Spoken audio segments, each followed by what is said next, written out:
Hi guys, welcome back to our channel. Telangana triple IT 2026 బాస్రాకి సంబంధించి రేపు special category వాళ్ళకి certificate verification అయితే ఉంది. సో నాకు చాలామంది కామెంట్ చేశారు, అక్క సర్టిఫికేట్ వెరిఫికేషన్ అయితే ఏమేమి డాక్యుమెంట్స్ పట్టుకు వెళ్ళాలి అని చెప్పేసి కామెంట్స్ వస్తున్నాయి. సో వాళ్ళ కోసం అయితే ఈ వీడియో చేస్తున్నాను. సో మీరు మెయిన్గా పట్టుకు వెళ్ళాల్సిన సర్టిఫికేట్స్ ఏంటంటే, మీ కేటగిరీ వైజ్ మీ సర్టిఫికేట్స్ అయితే ఉంటాయి కదా. ఫర్ ఎగ్జాంపుల్ ఎన్సీసీ వాళ్ళకి ఎన్సీసీ సర్టిఫికేట్ ఉంటుంది, అండ్ అలాగే స్పోర్ట్స్ వాళ్ళకి స్పోర్ట్స్ సర్టిఫికేట్ ఉంటుంది, క్యాప్ వాళ్ళకి క్యాప్ సర్టిఫికేట్ ఉంటుంది, అండ్ వచ్చేసి ఫిజికల్ హ్యాండిక్యాపర్ వాళ్ళకి కదా డిజబిలిటీ సర్టిఫికేట్స్. ఇవైతే మెయిన్గా పట్టుకు వెళ్ళాలి. అవి ఒరిజినల్ పట్టుకెళ్ళాలి, అండ్ అలాగే 2 సెట్స్ జిరాక్స్ కూడా పట్టుకు వెళ్ళండి. ఐడి ప్రూఫ్ కోసం మీ ఆధార్ కార్డు, రేషన్ కార్డు కూడా పట్టుకు వెళ్ళండి. రిమైనింగ్ సర్టిఫికేట్స్ కూడా పట్టుకు వెళ్ళండి, ఎందుకైనా మంచిది, వాళ్ళు అడుగుతారు.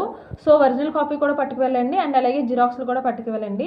రిమైనింగ్ సర్టిఫికేట్స్ ఏంటంటే మీ 10th class hall ticket, and అలాగే మీ 10th class memo, Aadhaar card, ration card, income certificate, caste certificate, and అలాగే పాస్పోర్ట్ సైజ్ ఫొటోస్ ఇవి కూడా పట్టుకు వెళ్ళండి. ఒరిజినల్ అండ్ జిరాక్స్లు కూడా ఎందుకైనా మంచిది, సేఫ్ సైడ్గా పెట్టుకుంటే మీకే మంచిది అవుతుంది. ఇవన్నీ కూడా ఒక ఫైల్లో మీరు అరేంజ్ చేసుకుని పట్టుకు వెళ్ళారు అంటే మీకు అక్కడికి వెళ్ళేసరికి ఈజీగా అవుతుంది. ఈ వీడియో కనుక మీకు నచ్చితే లైక్ చేయండి, షేర్ చేయండి. Thank you for watching. Please subscribe my channel.